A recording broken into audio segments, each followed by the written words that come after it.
Christianity's oldest ritual isn't baptism, it's communion. And after 2,000 years, Christians still can't agree on what the heck is actually happening when we eat crackers and drink grape juice. Now, I grew up thinking communion was just a really serious snack time where you had to think about the death of Jesus. And it turns out, of course, there's centuries of theological debate I was completely missing out on while I tried not to choke on some stale crackers. So we're going to break this down. Communion, also called the Lord's Supper or Eucharist, which just means thanksgiving in Greek, goes back to Jesus' last meal with his disciples before his crucifixion. And this meal, of course, harkens to the Passover meal celebrated by Jews and Israelites for centuries before that. Christians have been arguing about what this meal means practically since the night before Jesus' death. So first up, what's really happening? You've got transubstantiation that Roman Catholics believe in. And it gets weird in, I think, the best possible way. Catholics believe that when a priest consecrates, makes holy the bread and the wine, they literally, and I mean literally, become the actual body and blood of Jesus. Now, obviously, they still look like bread and wine and taste like bread and wine and feel like bread and wine. And medieval philosophers actually had an answer for this. They said that the accidents, basically the observable properties, stay the same, but the substance, the underlying reality, changes completely. So you're eating what appears to be a wafer, but is actually the body of Jesus.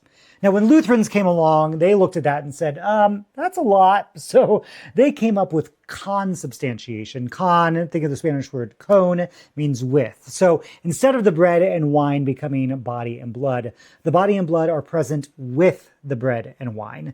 It's like a Jesus sandwich situation. Bread Jesus, wine Jesus, all existing in the same space. Now, a lot of Protestants rejected both of these because they sounded too much like magic. So they landed on memorialism, the idea that communion is solely symbolic. You're just remembering, memorializing what Jesus did. It's a memorial service with snacks. The bread represents the body, the wine represents the blood, but there's nothing actually mystical happening. And then you've got what a lot of Episcopalians and Methodists believe, which is the idea of real presence. This says Jesus is genuinely present in the elements, but they're not getting into the philosophical weeds of how. It's mystical without being magical. Something is happening, and we're not going to pretend that we can explain it. I fall into the real presence camp. I don't think communion is just a memorial exercise. John Wesley called it a means of grace, a physical, tangible way to experience the invisible reality of Christ's presence. When I take communion, I believe something sacramental is actually happening, even if I can't explain the physics. Now, who gets to participate?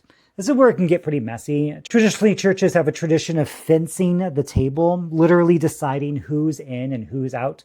Some churches only allow members of their own denomination. Others require baptism first. Many demand that you have to be some sort of professing Christian. But if we actually look at Jesus' own practice, he doesn't fence the table. At the Last Supper, he gives communion to Peter, who he knows will deny him, to Judas, who he knows will betray him, to all the disciples who Jesus knows are going to run away right before the crucifixion. And throughout the Gospels, Jesus breaks bread with lots of different kinds of people. He feeds thousands who just show up hungry. He eats with tax collectors and renowned sinners. He shares meals with disciples who still don't fully get it. Churches usually justify exclusion from communion, pointing to 1 Corinthians 11, where Paul warns against eating in an unworthy manner. But Paul wasn't talking about theological purity tests. He's calling out rich church members who are showing up early to communion, eating all the good food, getting drunk, and leaving scraps for the poor people who couldn't get off work until later. Paul's warning wasn't don't take communion unless you're spiritually qualified. It was don't turn the Lord's Supper into a power display that humiliates people with less than you. So at our church, we practice a completely open table. You don't even have to be a Christian. You don't have to understand transubstantiation or have your theology all figured out. The only requirement is just wanting to be there. Because if Jesus was willing to share this meal with someone who would literally sell him out for 30 pieces of silver, I'm not sure any of us are in a position to be any more selective than that.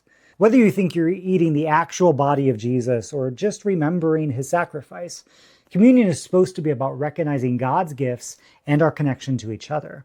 I think the real question isn't what's happening to the bread and wine, but what's happening to us when we share the meal. I think the table was meant to be bigger than our comfort zones.